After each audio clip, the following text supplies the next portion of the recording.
Ben, bonjour à tous. Bonjour. Je suis ravie de vous accueillir. Donc, je m'appelle Sophie. Je suis éducatrice spécialisée. Je travaille au sein d'une petite association qui accompagne les gens qui sont en situation de mal logement. Et principalement dans l'accès à leurs droits. Donc pour ça, on le fait essentiellement à la Maison de la Justice et du Droit. J'ai envie de vous dire 2-3 mots sur les maisons de justice et du droit, parce que c'est des points ressources en fait. Quand on a besoin d'informations sur ses droits, on peut y trouver des conciliateurs, on peut y trouver des permanences d'avocats, on peut y trouver des associations d'aide aux victimes et des associations telles que la nôtre spécialisées sur un droit bien spécifique. Ce qu'il faut que je vous dise aussi, c'est que c'est complètement gratuit et accessible à tous et qu'il y en a partout sur le territoire. Et c'est avec tout ce que j'ai rencontré dans le cadre de mon travail qu'en janvier 2023, par un beau matin de vacances, je rentre de ma petite promenade et je me dis, devant mon petit café, je me dis, mais Sophie, je sais ce qu'il faut qu'on fasse. On va faire une conférence gesticulée.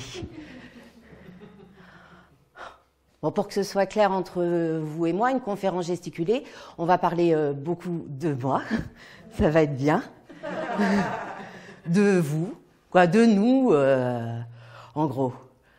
Faut que je vous précise un petit truc, quand même, pour qu'on puisse se suivre. C'est pendant cette conférence gesticulée, je vais beaucoup parler de mon travail, de mon association, et j'ai décidé dans cette conférence de l'appeler comme le titre que j'ai donné à ma conférence, donc elle s'appellera « Il n'y a pas de nous sans toi », mais c'est pour de faux. Voilà. Ah si, il faut quand même que je sois honnête avec vous. C'est pas là que ça a vraiment commencé, cette histoire. Ça a commencé il y a...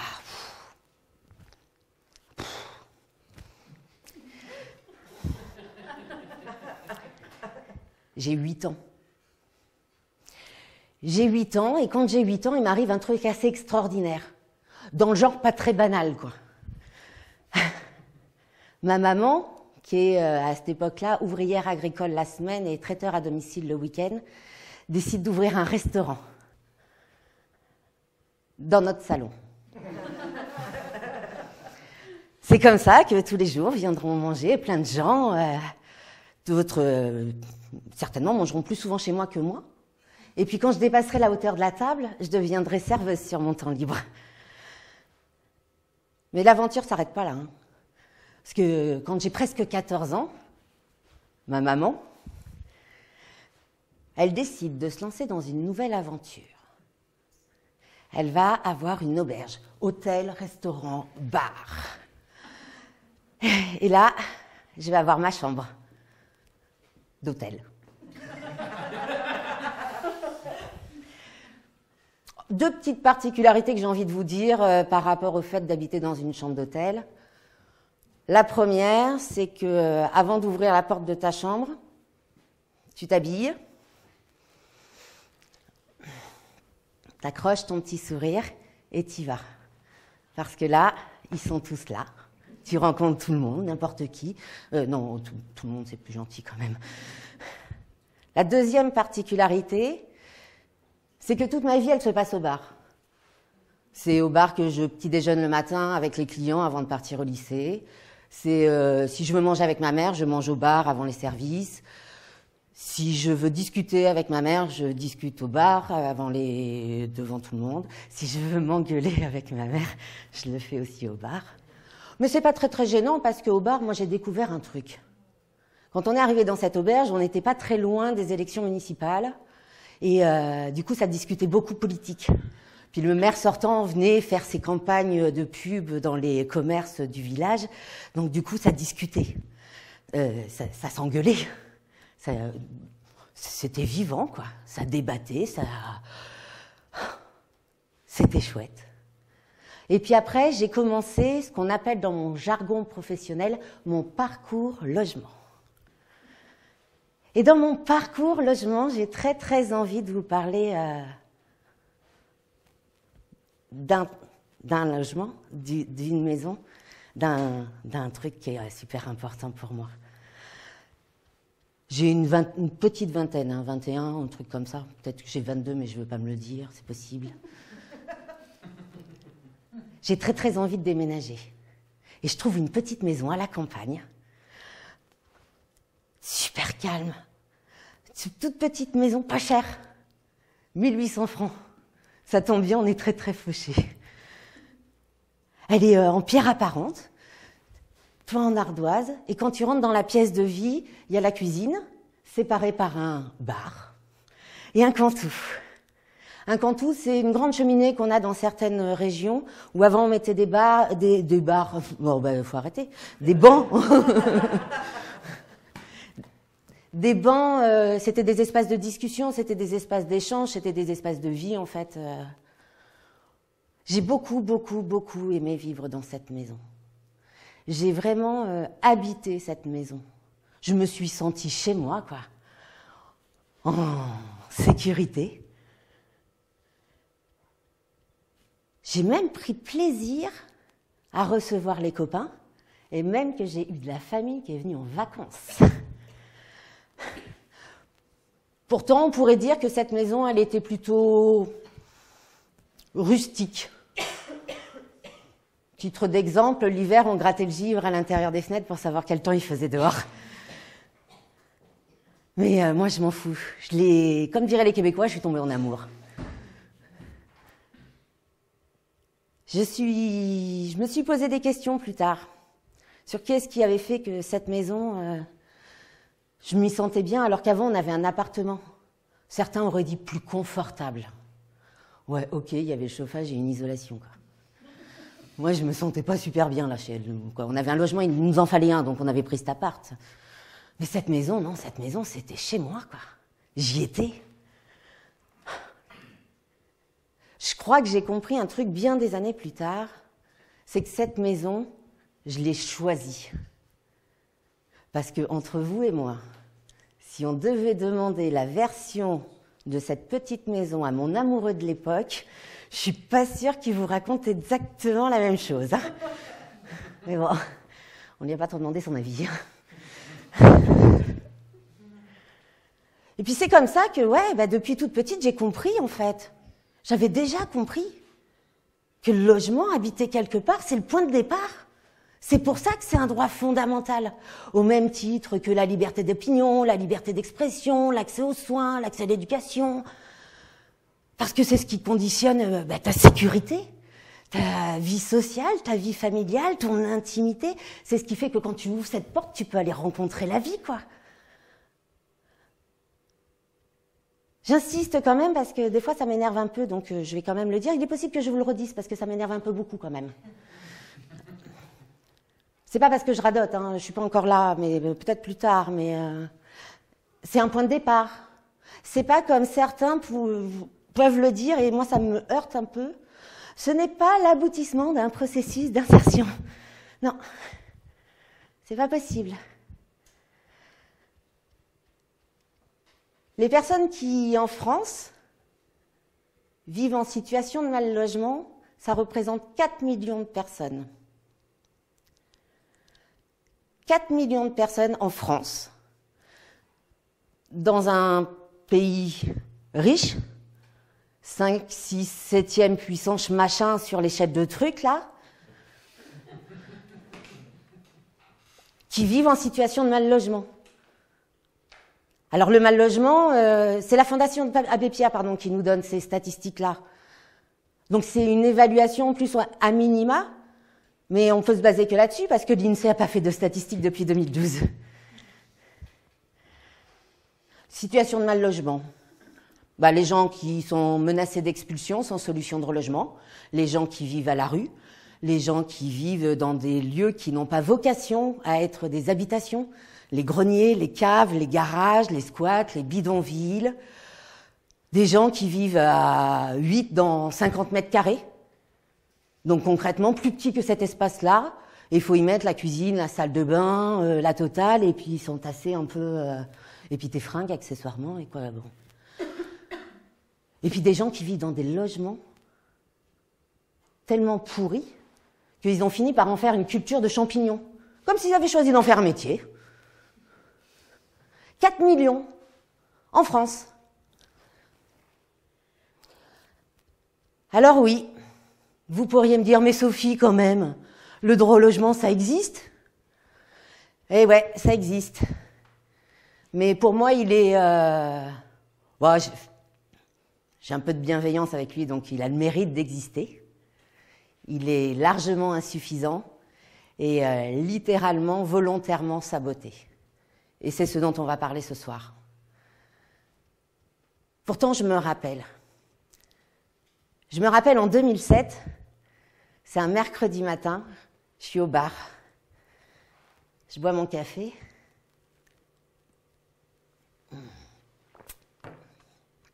Je sais que c'est un mercredi matin parce qu'à cette époque-là, je suis pionne. Je travaille en internat, je bosse du lundi au mercredi et je prépare mon concours d'entrée pour devenir éducatrice.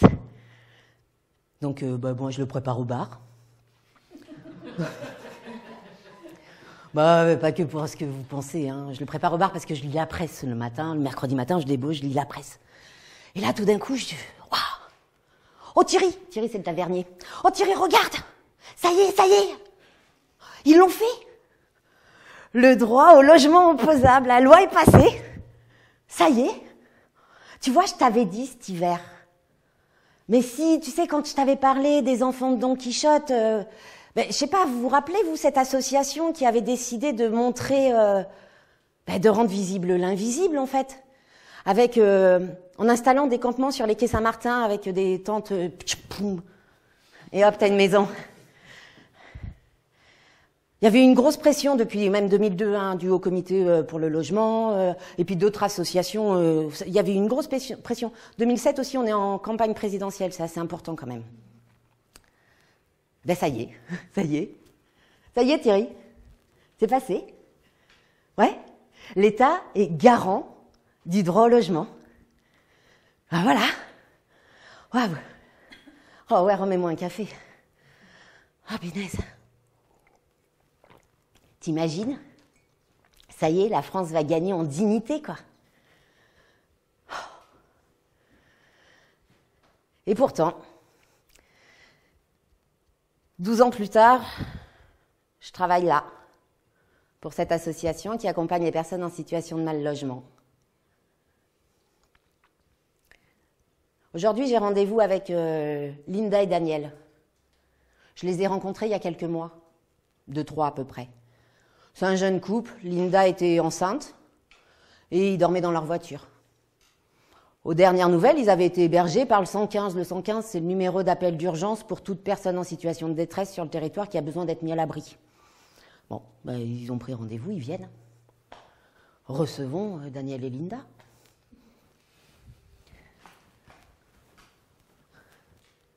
Oui? Mais alors? Comment ça va? Oh, mais vous n'êtes pas venu tout seul? Mais... Oh, bienvenue, toi. Quel âge il a? 3 semaines. Philippe. Enchanté, Philippe, bienvenue. Ouais, c'est chouette. Oh, ça, c'est sympa d'être venu. Alors, qu'est-ce qui se passe? Ah. Ok. D'accord. Oui, je comprends, Daniel, ouais. Oui, non, on valait mieux ça que taper sur la gueule de l'hôtelier. Parce que Linda et Daniel, ils ont été pris en charge par le 115, mais ils ont été hébergés à l'hôtel. Parce qu'aujourd'hui, on héberge les gens à l'hôtel et on part en vacances dans des appartements.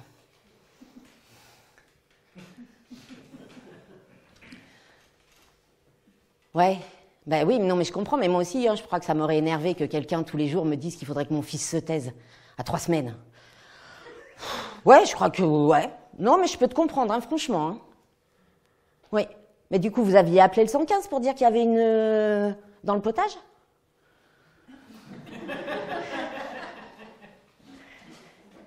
J'ai décidé de la faire polie. Oui? Ok. Bon. Et vous les appelez toujours? Ouais. Ça fait combien de temps là que vous êtes partis? 1 semaine et demie. Ok. Ça vous dit? Je les appelle? Bon, allez.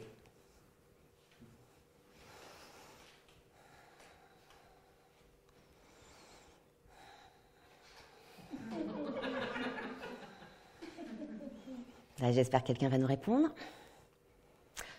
Oui, bonjour. Oui, Sophie, oui, de l'association Il n'y a pas de nous sans toi. Oui, oui, je vais mettre le haut-parleur. Hein. Je suis avec Daniel et Linda et le petit Philippe. Oui, vous voyez qui c'est? Oui. Oui, je sais qu'ils vous ont déjà appelé 3 fois aujourd'hui, oui. Et il n'y a pas de place pour eux. Non. Non. Non, c'est pas comme ça, non. Non. Oui, oui, je sais que vous y pouvez rien, mais il n'y a pas de place pour eux, non, mais quand même. Ok, ça marche. Elle est là, Madame Pétain, là, votre chef de service? Elle n'est pas là. Ok, pas de problème, je vais lui envoyer un mail. Ouais, bonne fin de journée à vous aussi.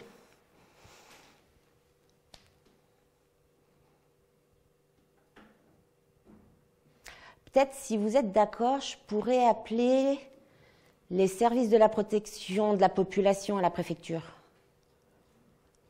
Ouais? Bah, je le fais poli. Juste, je les alerte sur la situation, quoi. Ouais, on fait ça.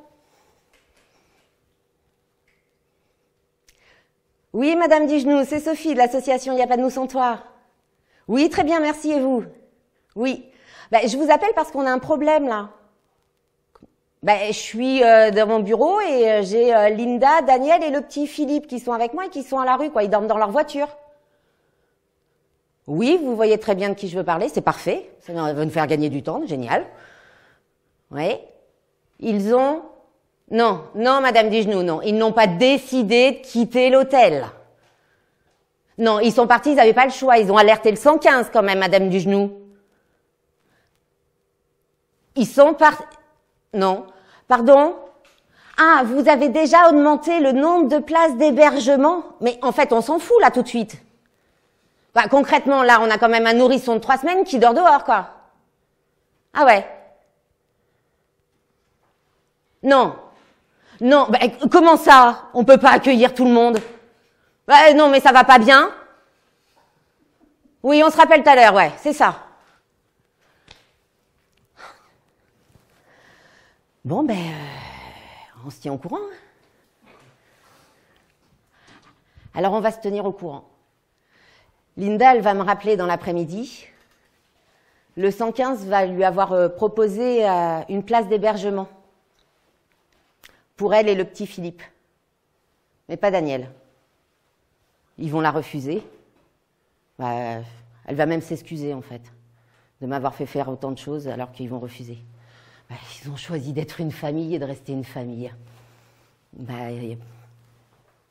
c'est OK pour moi. Quand je vous parle de Linda et Daniel, je vous parle pas de leur situation administrative. Parce que concrètement, pour de vrai, on s'en fout. Parce que la loi, elle dit accueil inconditionnel. Toute personne sur le territoire français en situation de détresse qui appelle le 115 pour solliciter un abri doit être mise à l'abri.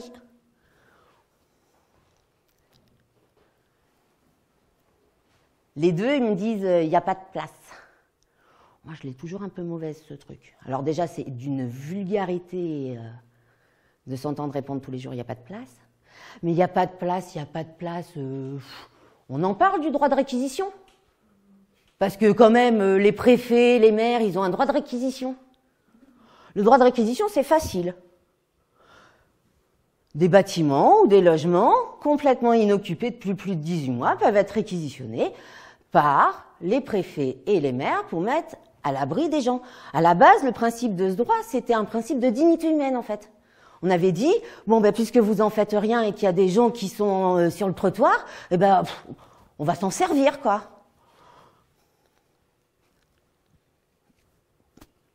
Bon. Quelques semaines plus tard, j'ai une réunion à la préfecture. Donc, avant d'y aller, moi, je m'arrête au bar. Je prends un petit café. J'ai réunion prévention des expulsions. Qu'est-ce que tu dis, Ginette? Comment ça se fait qu'ils se font expulser? Ils savent pas gérer. Ben tu sais, en fait ta question elle m'énerve même pas. Parce que normalement ça devrait être ça en fait. Ça devrait être parce qu'ils savent pas gérer. Sauf que la réalité c'est que quand il n'y a pas assez, il n'y a pas assez quoi. Tu vois, en 2 secondes, parce qu'on va pas... Et puis moi j'ai réunion quoi. Gustave il bosse. Hop, quand il a signé son contrat, hop, avec son CDI en poche, eh ben, il est allé à la banque et il a fait un crédit pour s'acheter une voiture pour aller travailler. Il y a 2 ans. Crédit sur 5 ans, hein. Et puis là, ça fait 2 ans, et la voiture, elle vient de tomber en panne. Pour ceux qui s'y connaissent un petit peu, le mécano, il a dit le système à injection est parti en...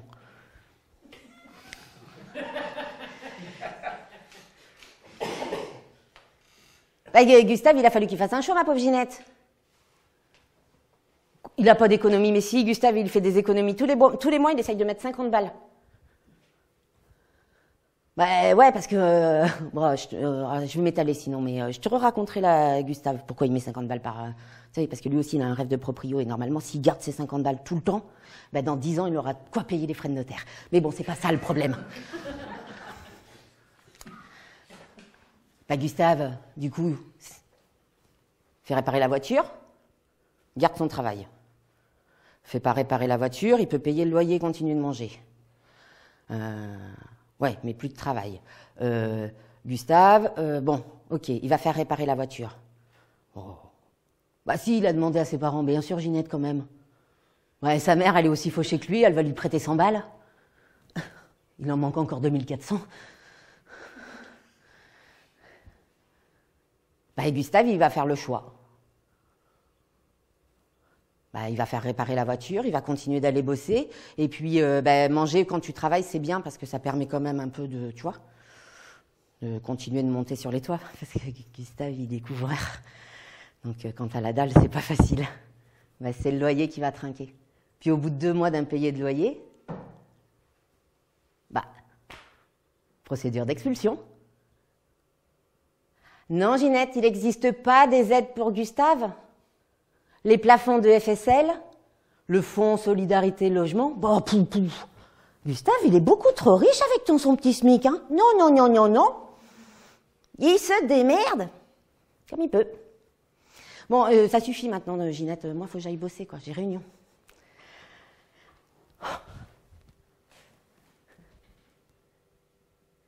Elle se passe super bien, cette réunion. Franchement, c'est génial.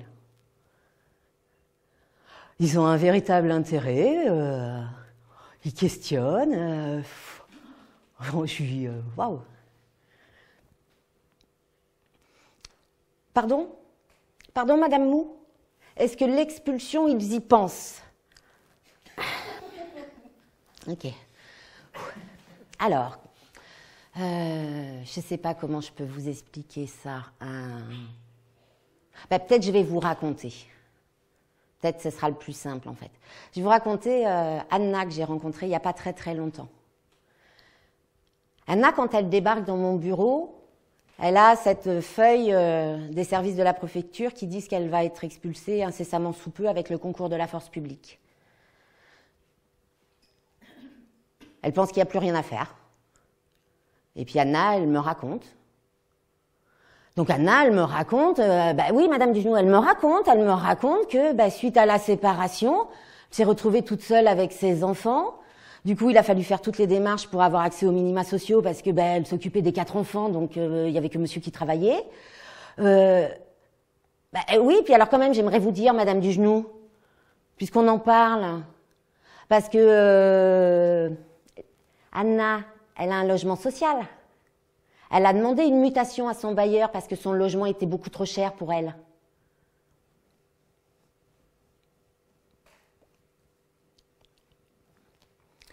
Et ouais. Donc Anna, c'est pas qu'elle y pense en fait à son expulsion. C'est qu'elle respire son expulsion. C'est qu'elle transpire son expulsion. C'est qu'elle vomit son expulsion. C'est qu'elle ne dort plus. C'est qu'elle a honte. Si elle a mis autant de temps à venir me voir, c'est parce qu'elle avait honte, elle n'en avait parlé à personne. Parce qu'Anna, elle croit qu'elle est une mauvaise mère.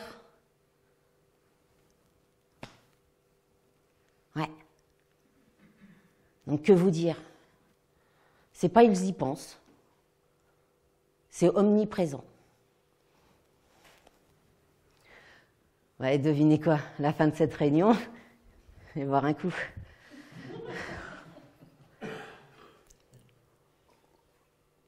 Non mais tu te rends compte, Jeannot? Jeannot, c'est mon collègue. À l'époque de cette réunion, et c'est mon collègue depuis, je sais pas, 3 mois, un truc comme ça. Il découvre ce monde merveilleux.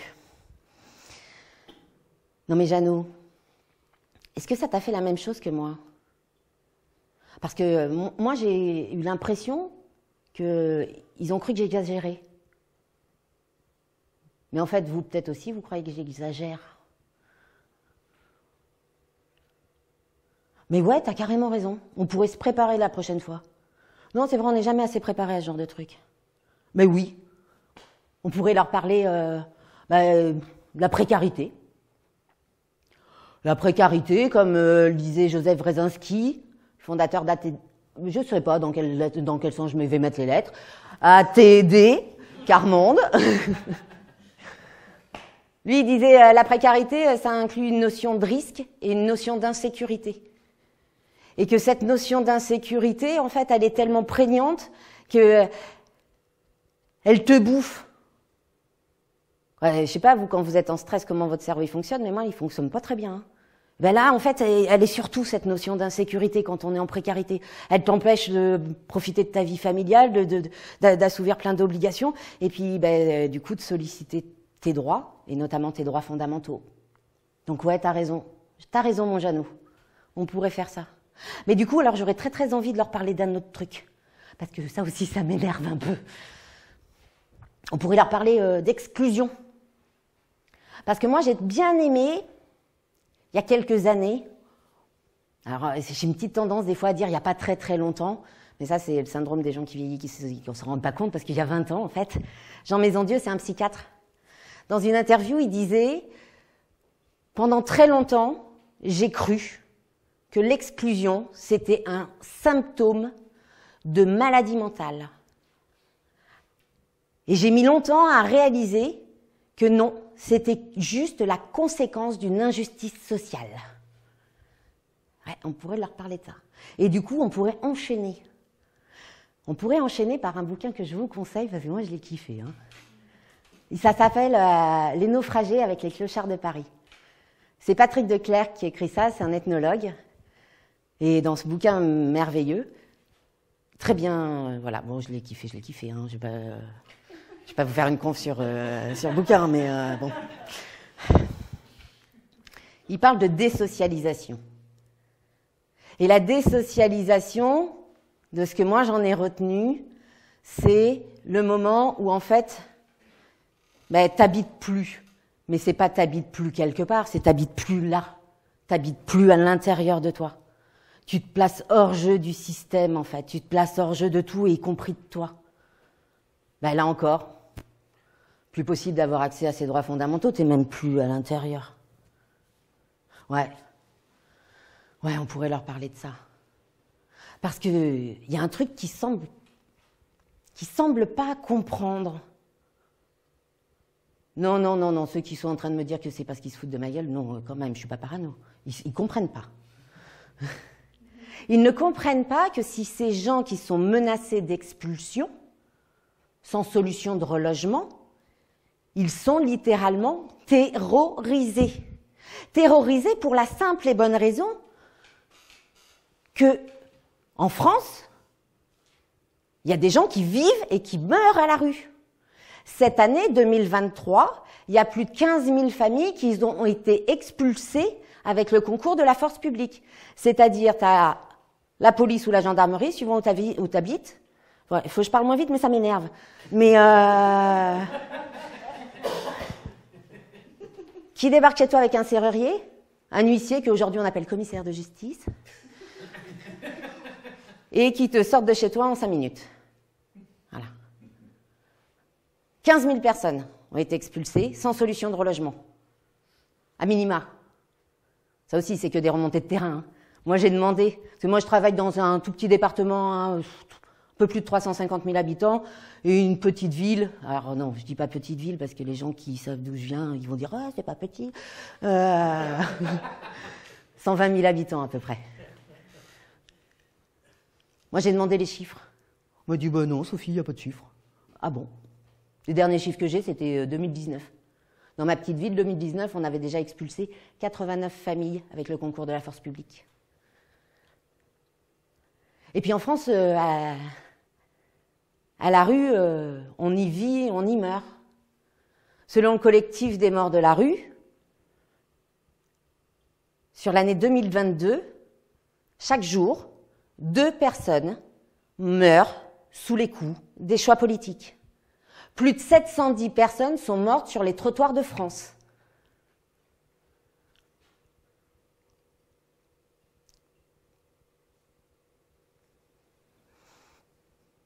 Pays riche, dignité humaine, j'ose même pas vous faire le coup de pays des droits de l'homme. Ouais. Quelques mois plus tard, je suis au bar avant d'aller bosser. Ouais, fatiguée, moi je suis vraiment pas du matin, quoi. Putain, ça me désespère. Ouais. Ouais, non, mais le début, ça devrait être plutôt cool cette journée. Tranquille. Ouais. Téléphone sonne. Oui? Oui, c'est moi, oui. Ok. Oui? Vous êtes instit où? Ok. Quel âge elle a? 5 ans. D'accord. Et son petit frère? Ok. D'accord. 2 ans. Ok, ça marche? Ouais. Bah, elle est avec vous là, la maman? Oui? Est-ce que si on dit vers 17h30, c'est bon pour elle? Ça marche? Oui, ben non, je suis pas encore arrivée au bureau, donc le plus simple, je vous envoie un petit texto et puis je vous note l'adresse et tout. Oui. Oui, c'est dans le quartier zone nord, ouais. Carrément. Parfait. Super. Il est possible que je sois un peu en retard, je la prends après les rendez-vous, hein. Ok, ça marche. Je vous envoie ça de suite.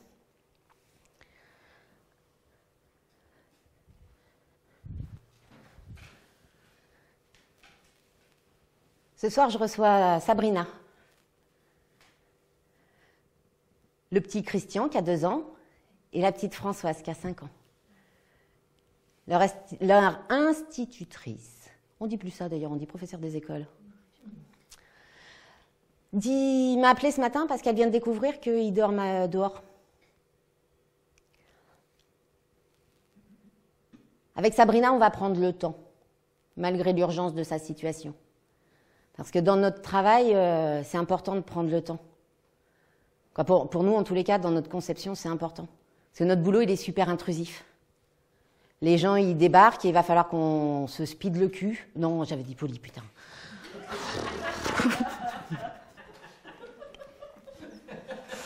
Bon, voilà.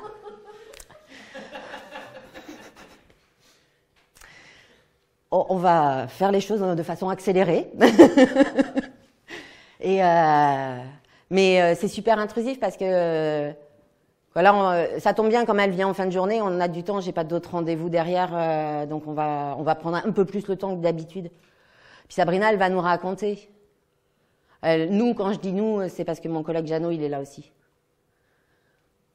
Et elle va nous raconter qu'est-ce qui l'a amené dans cette ville, pourquoi, qu'est-ce qui s'est passé. Ils ont trouvé abri sous le porche d'un centre commercial. Vous voyez, tu sais, le truc devant les portes qui font bzz. Donc, elle essaye de faire dormir là les enfants la nuit, et puis elle veille. Ah ben non, Sabrina, non. Ah ben non. Non, quand même. Moi, je suis carrément pas d'accord. Déjà, vous avez fait carrément tout ce qui était possible. Bah oui. Bah, quand même. Non. Non, refuser un hébergement contre service sexuel, ça ne fait pas de vous une mauvaise mère, non? Non, ça fait juste vous d'une femme digne. Ouais, non, on ne parlera pas de la petite enflure, non.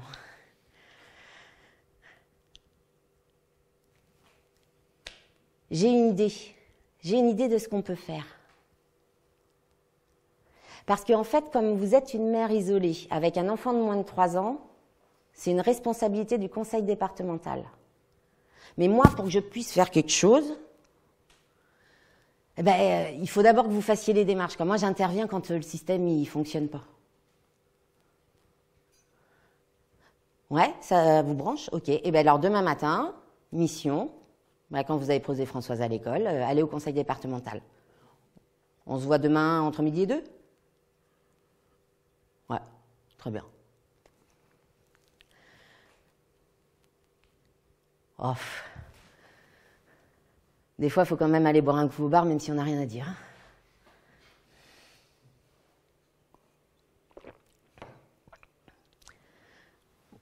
Parce que Sabrina, le lendemain, elle va revenir entre midi et 2. Alors, moi, j'avais préparé des trucs. J'avais dit à Sabrina, je lui avais dit ses droits, je lui avais dit ce que potentiellement on allait lui dire. Au début, j'avais tout juste. Parce qu'à Sabrina, quand on l'a reçue, on lui a dit « Ah ben non, madame, on peut rien pour vous, mais si vous voulez, vous pouvez demander à faire placer vos enfants. » Mais moi, j'étais pas prête. C'est un peu rock'n'roll, mon travail. Tous les jours, je découvre un nouveau truc. Eh ben, on lui aurait même dit, et si dans 2 mois, vous n'êtes pas sorti de cette situation, on vous les placera d'office, vos enfants. Ouh. Ça te dit, Sabrina? J'envoie un petit mail.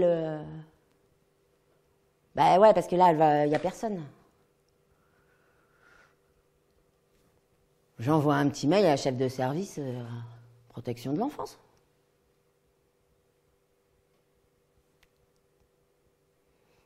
Je fais toujours des trucs. Bah écoute, en attendant, si tu veux, tu peux squatter la salle d'attente et puis on se tient au courant. Moi, je pense que ça ne devrait pas tarder. J'ai un petit rendez-vous entre. Fin de mon rendez-vous, le téléphone sonne. Conseil départemental. Association Il n'y a pas de nous sans toi? Oui, c'est moi, oui. Pardon? Je suis complètement inconsciente. Je raconte n'importe quoi. Pardon? Non, mais je vous permets pas de me parler comme ça. Non. Non, ça va carrément pas être possible, non. Non, mais on ne doit pas avoir le même code de l'action sociale et des familles dans ces conditions. Oui. Non, je sais pas qui raconte n'importe quoi, ouais. Ah, ça va pas se passer comme ça, mais ça, je vous le confirme, oui. Au revoir. Oh là.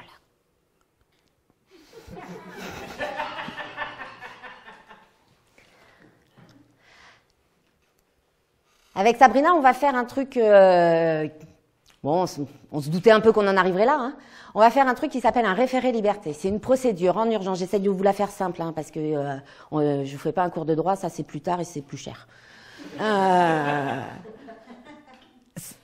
C'est une procédure en urgence. Donc tu dois avoir un avocat qui demande au président du tribunal administratif, à l'occurrence, une procédure en urgence. Pour pouvoir avoir une procédure en urgence, tu dois démontrer l'urgence de ta situation. Chez nous, il faut que tu démontres que tu vas crever demain. Si c'est la semaine prochaine, on a encore un peu de temps. Bon, ben là, on y va. Dignité, droit de l'enfant, ça passe. Audience dans les 48 heures. Le juge ordonnera au conseil départemental d'héberger Sabrina et ses 2 enfants au titre de la protection de l'enfance. Puisque la protection de l'enfance assure effectivement la protection de l'enfance, la protection des femmes enceintes isolées et des mères isolées avec des enfants de moins de 3 ans. C'est leur obligation matérielle, et donc dans les obligations matérielles, il y a l'hébergement. Voilà. Bon ben, ils iront à l'hôtel. Hein. Non, mais c'est bien l'hôtel pour les familles.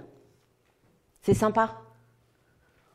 Oh, Tu peux pas faire à manger, tu peux pas, quoi, c'est cool, quoi, c'est bien. Puis en plus, les enfants, faudrait pas trop que ça rigole trop, quoi. Ouais. Ouais.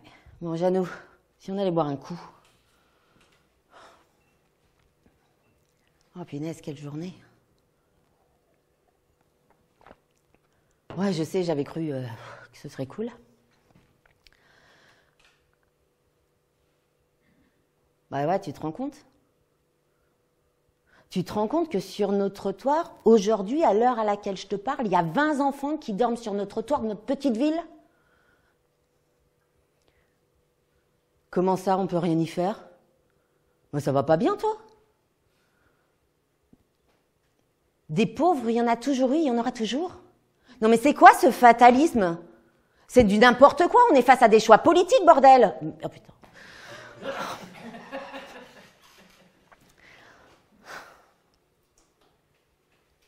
Non mais il faut vraiment que... Non mais moi c'est pas possible... Non mais ouais...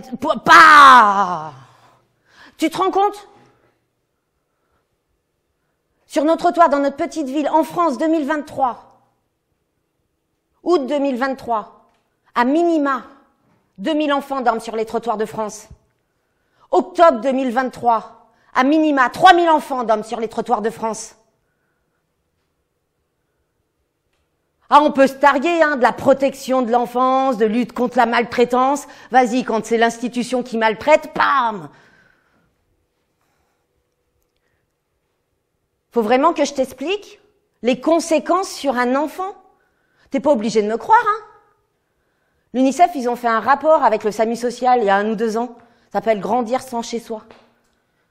Sur les conséquences irréversibles qu'il peut y avoir sur la santé d'un enfant, physique et psychique. Bah, d'être confronté au stress permanent de ses parents, le manque de sommeil, une alimentation de merde. Je te parle des devoirs ou pas? Je te parle de l'intimité familiale ou pas? Ou c'est bon, là, ça tilte? Comment ça, faudrait pas que je m'énerve? Et tu voudrais que je te le dise comment? Oh ben oui, en finale, ces enfants, ils sont pas très mal dehors, ça les aère, ils ont de l'espace. Hein. Quoi, on attend quoi?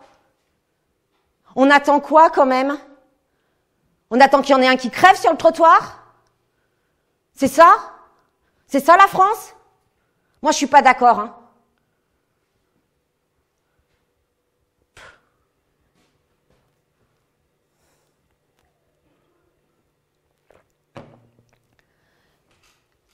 Et c'est comme ça qu'un jour, j'ai failli perdre pied. J'ai failli littéralement perdre pied. Je comprenais plus rien. Je comprenais plus rien, je comprenais plus rien, je comprenais plus rien. Et même peut-être que je comprenais plus rien, quoi. Parce que moi, je croyais que mon travail... Quoi, je croyais que je participais à un truc qui tendait à maintenir un équilibre social, presque une justice sociale. Tu vois, moi, je croyais ça, quoi. Et là, non. Alors, j'avais bien assimilé plein de choses sur le monde dans lequel je vivais. Oui, des fois, je plane un peu, c'est vrai, mais quand même. Tu sais, j'avais bien compris. Ok, je vis dans un système socio-économique capitaliste. Donc on est clair, on est passé d'une société avec le marché, c'est-à-dire qu'on est tous d'accord, le business ça a toujours existé, à une société de marché. Il n'y a plus que ça. Et donc du coup, la place de la propriété, ça devient central. Ok, ça j'avais assimilé. Mais bon, moi j'avais cru, quoi, je croyais, je m'hallucinais, je m'illusionnais, je me fantasmais, que dans le pire du truc, on était peut-être géré par une idéologie type keynésienne. On s'en fout qui est ce type. C'est un économiste, mais ce qui nous intéresse, c'est ce qu'il disait. Moi, personne compte pour moi, sur moi pour la postérité. Hein, Mais bon, bref, c'est pas de ça. Hein, on n'est pas là pour ma séance de psy. Keynes, il disait en gros que pour qu'un pays soit en bonne santé, il faut relancer la consommation, et pour relancer la consommation, il faut que tout le monde ait les moyens de consommer. Donc du coup, il faut des services publics efficaces et une redistribution pour que tout le monde puisse consommer, quoi. On est toujours dans une logique de marché, mais il faut que les gens puissent y aller. Donc une certaine résorption des inégalités. Ouais, moi je m'étais dit ça, quoi. En fait, c'est parce que j'ai fait un déni. En psychologie de comptoir, parce que moi je suis très douée en psychologie de comptoir. J'ai un doctorat psychologie de comptoir décerné par moi-même. En psychologie de comptoir, le déni, c'est mon cerveau. Moi, c'est cette partie-là. Elle sait plein de trucs. Mais elle se dit, la petite Sophie, elle est un peu fragile, on va pas tout lui raconter.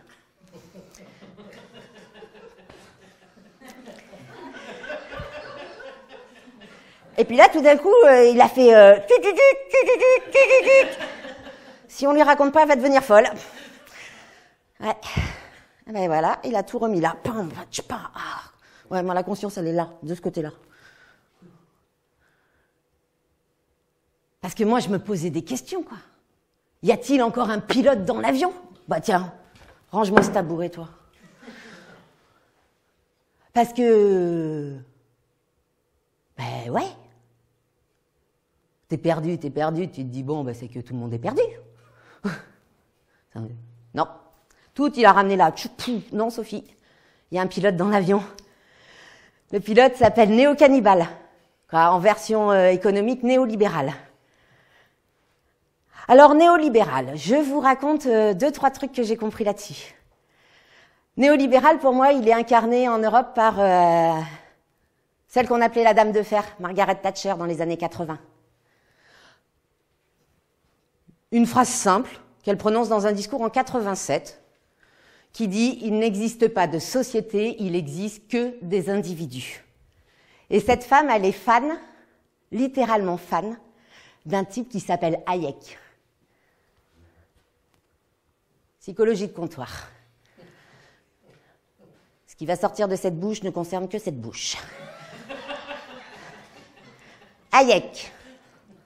Hayek, c'est un Autrichien qui a grandi pendant... début des années 1900. Je crois qu'il est né juste avant 1900, mais bon, on s'en fout un peu, on lui fera après son anniversaire de toute manière. Donc il a connu la Première Guerre.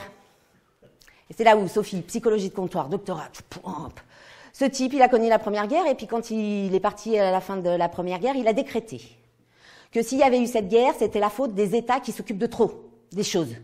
Alors que concrètement, si on laissait le marché libre et débridé, eh ben ça serait jamais arrivé, ces conneries-là. Moi, j'ai quand même l'impression, avec mon doctorat de psychologie de comptoir, que c'est un traumatisé de guerre qui a écrit une théorie économique et qu'on a dit « Mais oui, ça a l'air tout à fait valable, ton truc !» Non, parce qu'il écrit quand même... Alors déjà, sa théorie, elle est sur deux... Elle a une base. Vous allez me dire, c'est déjà pas mal, hein. 2 fondamentaux dans cette base. La première, nous sommes tous des homo economicus rationnels. Ben là, ça y est, premier problème pour moi. Ben ouais, parce que moi, j'en ai rencontré des gens dire... on est croisés, hein. Et ben franchement, j'ai pas croisé beaucoup, que quand ils parlent pognon, ils sont rationnels, hein. J'en ai même croisé qui m'ont raconté des histoires de ouais, la famille, nous on s'entendait super bien jusqu'à ce qu'il y ait un héritage, et là, pam, c'est tout pour moi. Bon, si ça c'est rationnel, peut-être on n'a pas fait le même doctorat en psychologie de comptoir. Deuxième base, parce qu'il est sur ses 2 pieds, lui. Hein.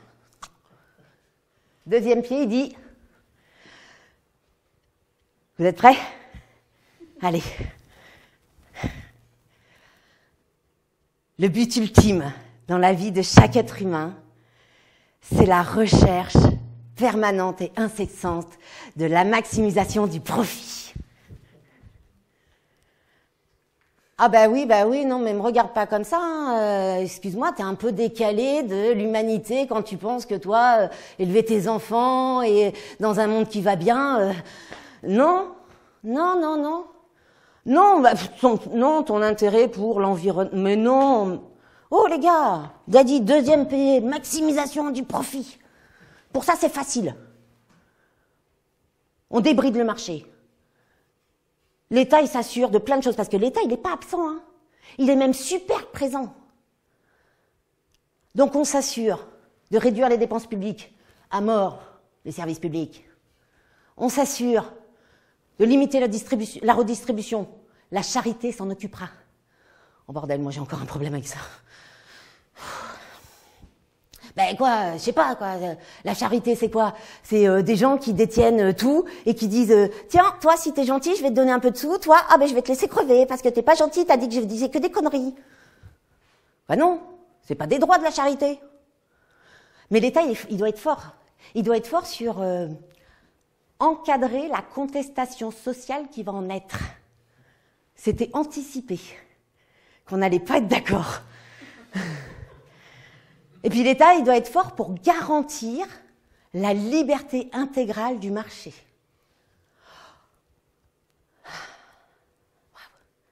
Ben ça veut dire aussi abolition totale de la notion de bien commun. Ben, à partir du moment où ça peut rapporter du pognon sur un marché, on le met sur le marché. Hein. Et oui. Puis ça veut dire aussi un autre truc. Alors ça a été la deuxième partie de la fin du déni. Ça veut dire que tout est contractualisé. Et qu'à partir du moment où deux individus conscients signent un contrat, c'est équitable. Ouais. Eh oui.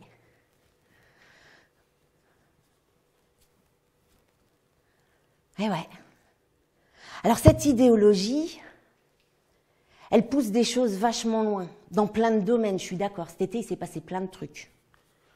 Mais bon, moi, je suis un peu monocentrée comme fille. Logement. Droit au logement. Droit au logement, cet été, il s'est passé des trucs. Je ne sais pas si vous avez entendu parler de cette loi. Il faut que je boive un coup parce que ça va m'énerver.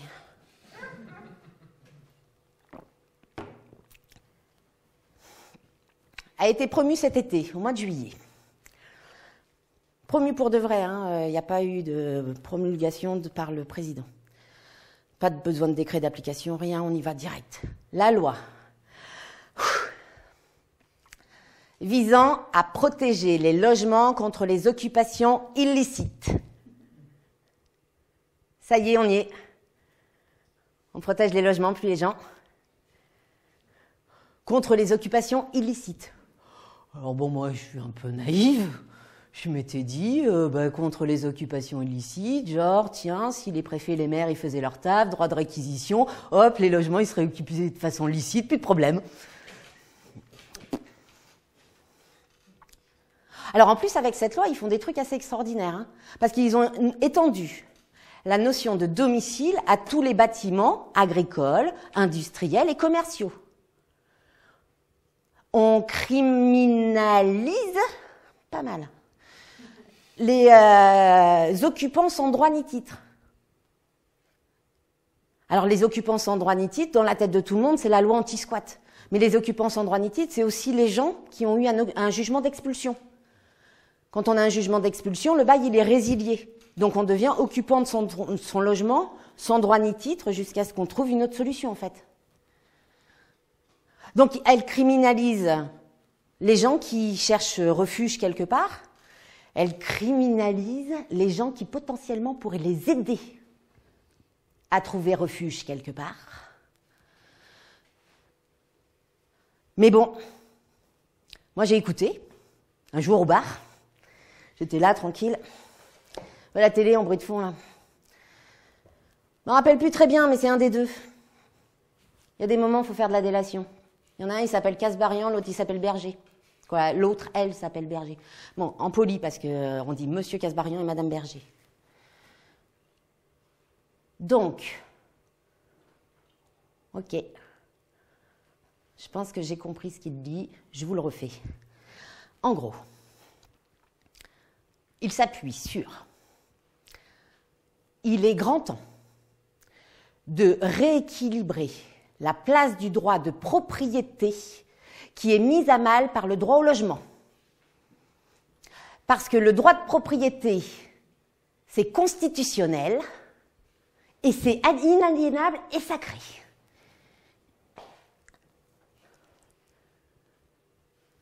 Alors, soi-disant, ce qui a été médiatiquement fait, c'était soi-disant pour protéger les petits propriétaires.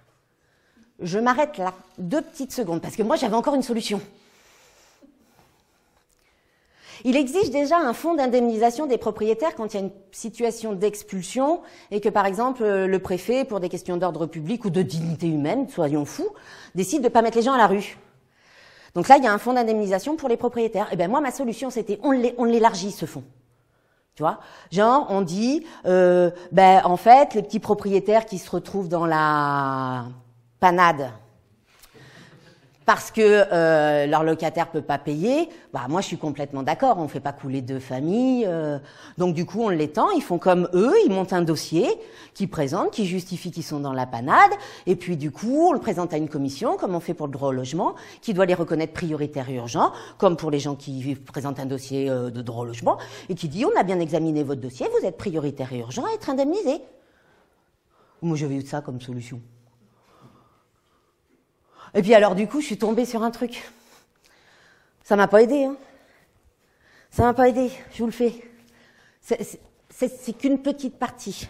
C'est France, portrait social, INSEE 2021.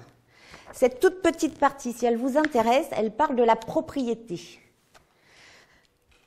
Elle parle de, de l'accaparement de la propriété.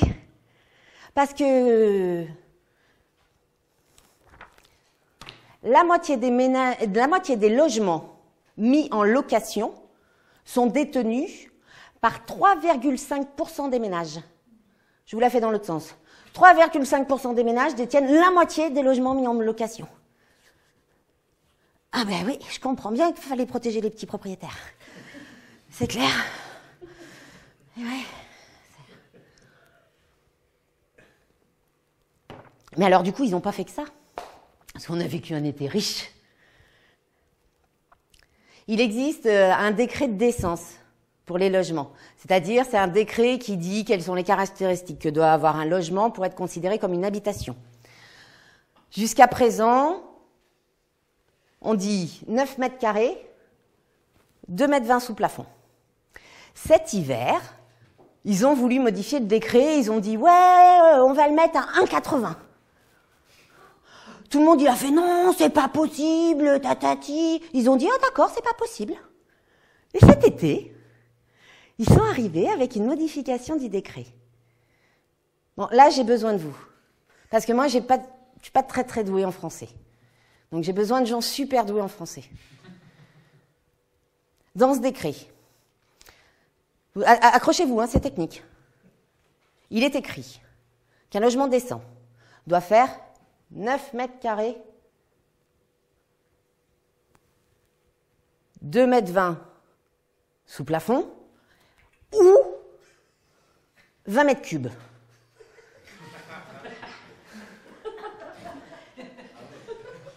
Pour les gens très très doués en français, est-ce qu'il est possible de me confirmer qu'il existe bien une distinction entre et ou? Et que du coup, ça n'a pas un caractère cumulatif, cette histoire. Et que mon cerveau ne serait pas complètement barré, pas tout le temps, quand il pense que 1,56 m, c'est moi, sans chaussures. 14 mètres carrés au sol, ça fait 20 mètres cubes, et du coup, ça pourrait être un lieu d'habitation, considéré comme décent. Bon, moi, mon cerveau, il se dit écoute, Sophie, moi, je suis assez d'accord avec toi. Quand tu penses que dans certains pays, on fait dormir des gens dans des tiroirs. Et ouais. Toute cette idéologie, elle a un vrai impact, moi, sur mon boulot. Ça a un vrai impact. Hein. Parce que ça a même changé caractère profond de mon travail. Parce que moi, à la base, j'accompagnais les gens pour qu'ils aient accès à leurs droits et qu'ils puissent faire les démarches parce qu'ils sont en situation de stress. Donc moi, mon boulot, c'est d'être avec eux et d'avancer avec eux par rapport à ça. Puis aujourd'hui, mon travail, en fait, une grosse partie de mon travail, c'est ce que j'appelle de lutter contre la privation de droits.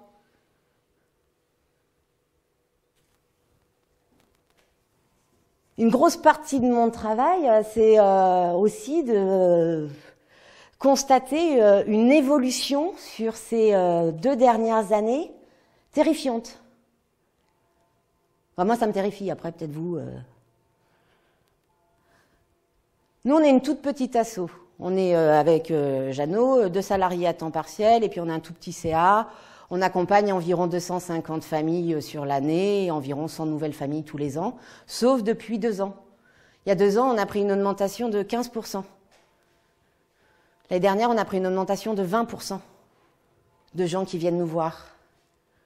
Je crois qu'on dépose 4 fois plus de recours que les années précédentes. Et puis, dans cette évolution, forcément, il y a de plus en plus d'enfants qui sont touchés par ces situations de mal logement. Et puis, il y a aussi un truc qui a viscéralement changé, parce que là, on commence à les voir réellement, les conséquences de cette mise en application.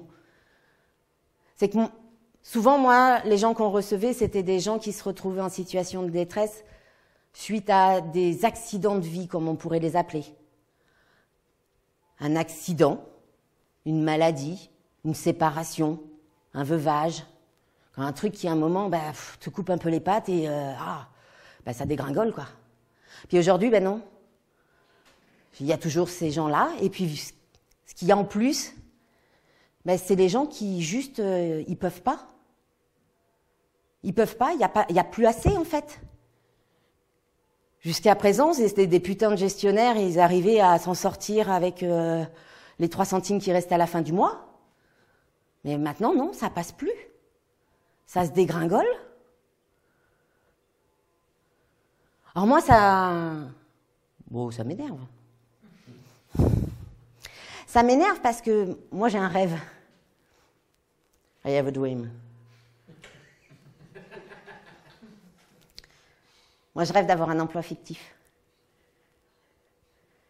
Et en plus, dans une société qui marcherait de façon humaine. Moi, petite exigence, juste un peu de respect de la dignité humaine. Et en fait, mon boulot, ça devrait être fictif. Parce que moi, j'interviens que quand le système, il n'a pas fonctionné. Et le système, il fonctionne tellement mal que du coup, on intervient de plus en plus.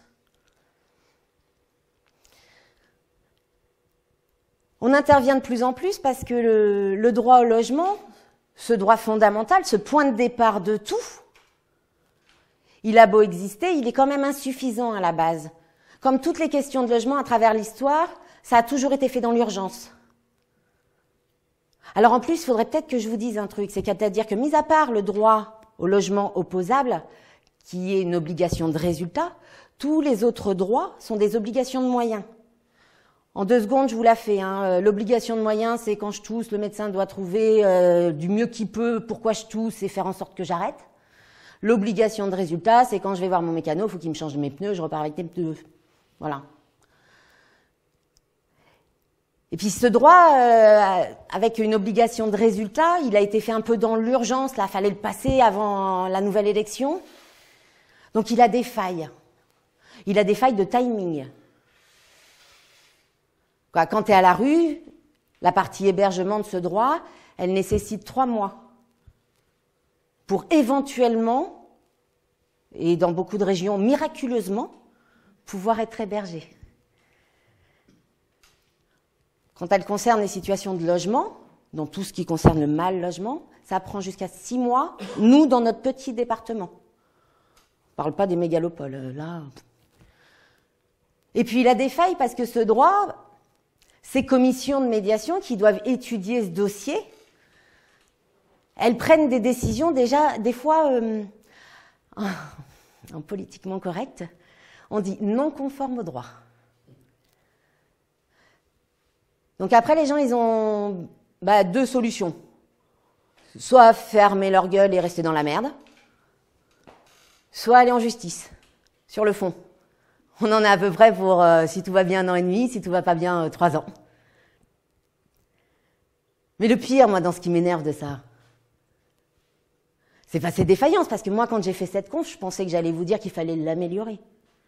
Mais le pire, c'est qu'en fait, tous ces jugements qu'on peut obtenir avec Sabrina, contre le conseil départemental, contre ses commissions, vous pouvez aller vous renseigner, il existe un site qui s'appelle Juris Logement et plein de rapports sur le site du Haut Comité pour le logement des personnes défavorisées.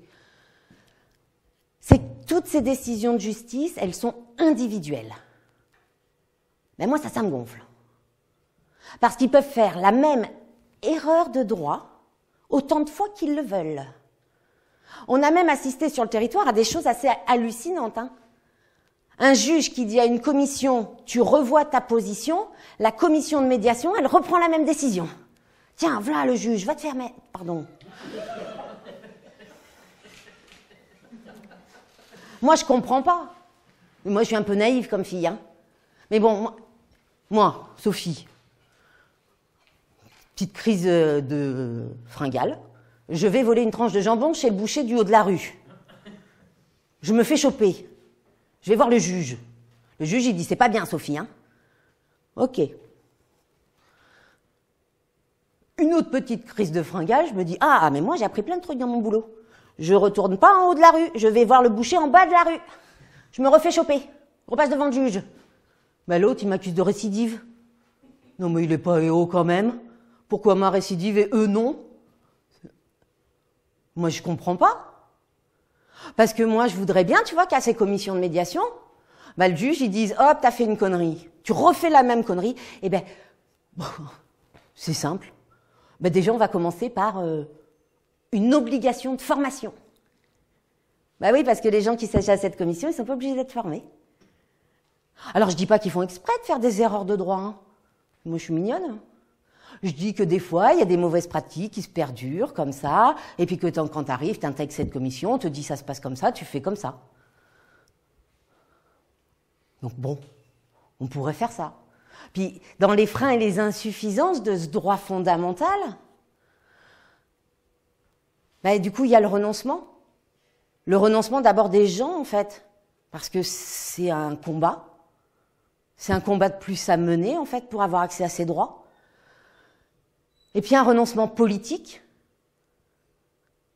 parce qu'on a parlé des préfets et des maires sur le droit de réquisition, on ne va pas en reparler, mais quand même la question du droit au logement, d'un droit fondamental, elle concerne tous les politiques. Elle nous concerne tous d'ailleurs. Parce que libre à nous de dire et de réclamer qu'on dise à quand on fait du droit au logement et de la question du logement une priorité. À quand je suis pas d'accord de laisser crever des gens sur les trottoirs? Alors ouais. Oui, parce que la vraie question, c'est que quand on parle de droit au logement, on est obligé de parler de droit de propriété. Mais de quelle propriété on parle? Dans la Constitution, cette propriété inaliénable est sacrée. C'est quelle propriété? Est-ce que, à l'origine, dans ce texte, il parlait de ce qu'on appelle la propriété d'usage? C'est-à-dire, je suis propriétaire de mes chaussures, de mon ordinateur, de ma tasse à café, de ma maison, de ma voiture. Est-ce que c'était de ça dont on parlait? Ou est-ce qu'on avait déjà dit, ouais, si là-dedans on va y mettre la propriété lucrative, c'est-à-dire celle avec laquelle tu gagnes de l'argent, ou même avec celle avec laquelle tu peux spéculer. Et oui, plus le bien est rare, plus le prix est cher.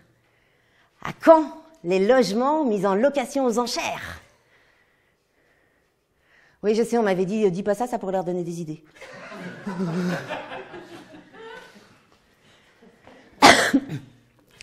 Mais on est bien passé à la guerre des places.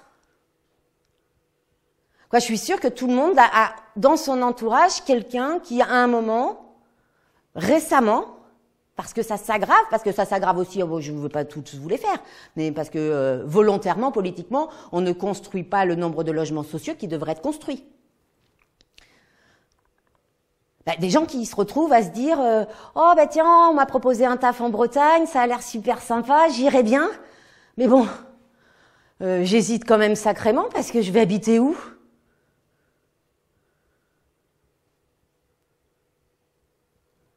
Alors bon, je me suis dit, ouais, j'aime bien, je me raconte des trucs. Je vous ai dit doctorat psychologie de comptoir. Hein. Est-ce qu'on fait un droit au logement opposable à la propriété?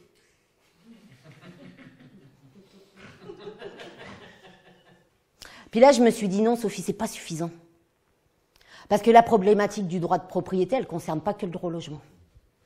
Je me suis dit, on va faire un autre truc. On va faire un droit de vivre opposable à la propriété. Mais déjà, 19e siècle, il y avait un juge qui avait dit, le juge Magnaud, parce que lui, il mérite la postérité, le petit. Il avait dit, je crois qu'elle s'appelait Bernard, il y a B et R à la fin.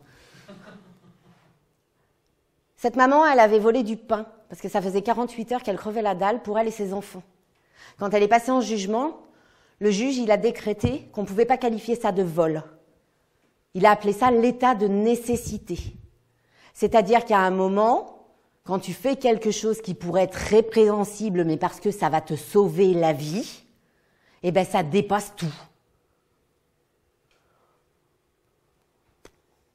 C'est pas mal. Enfin, moi, j'aime bien. J'aime bien, lui.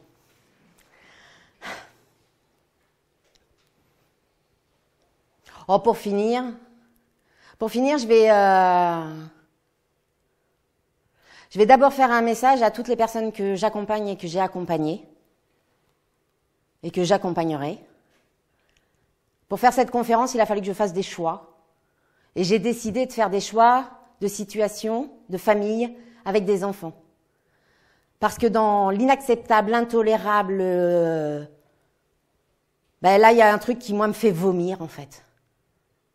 Fait vomir, on est quel genre d'espèce, soi-disant, évoluée, qui prend pas soin des enfants? Non, parce que moi, j'en ai plein des questions, hein, comme ça. Hein. Comment est-ce qu'on peut se targuer de lutter contre la maltraitance des enfants quand t'es maltraitant? Comment est-ce que tu peux te targuer de lutter contre l'insécurité quand t'entretiens une grosse partie de ta population dans la précarité? Où tout le monde est d'accord, ça fait consensus, hein, précarité, insécurité. Hop, lutte contre l'insécurité. Connard, pardon.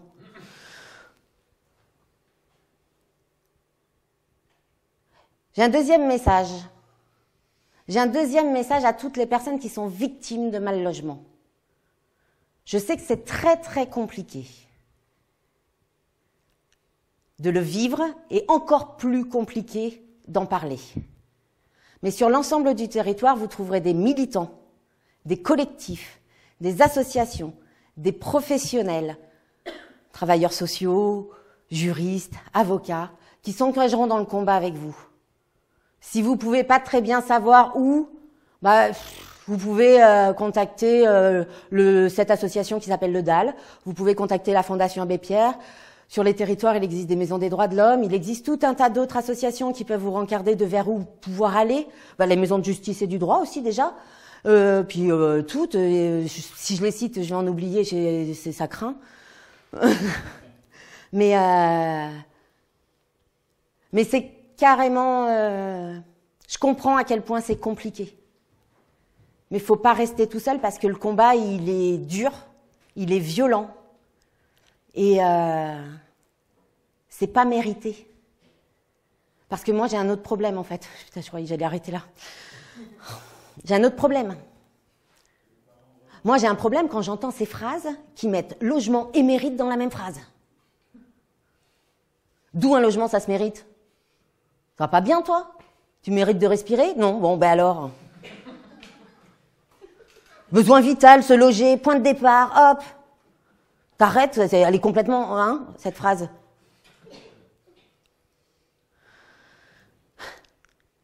Et mon dernier message, il va aller aux enfants qui sont victimes de cette maltraitance politique, volontaire. N'ayez jamais honte de ce que ce système vous fait subir et fait subir à vos parents.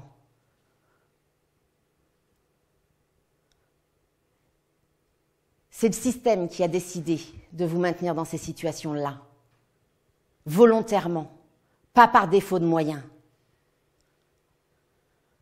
J'aimerais bien reprendre un slogan qui dit « La honte doit changer de camp ». Et moi, ça résonne dans mon cœur de petite fille.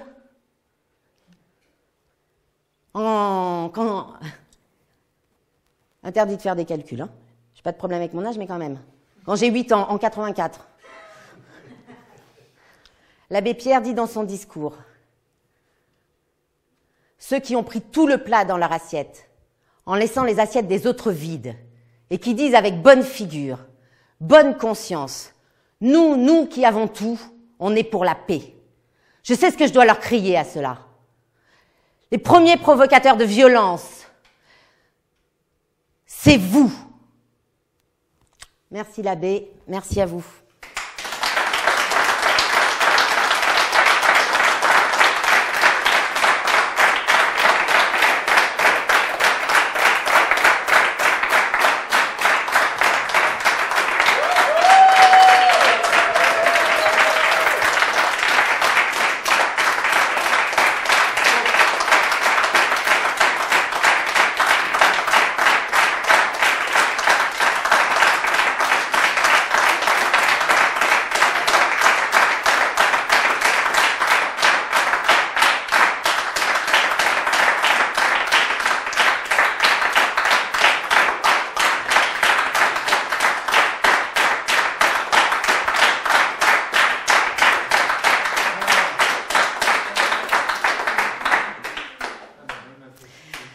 Eh bien, si on allait au bar où il y a d'autres choses que de l'eau.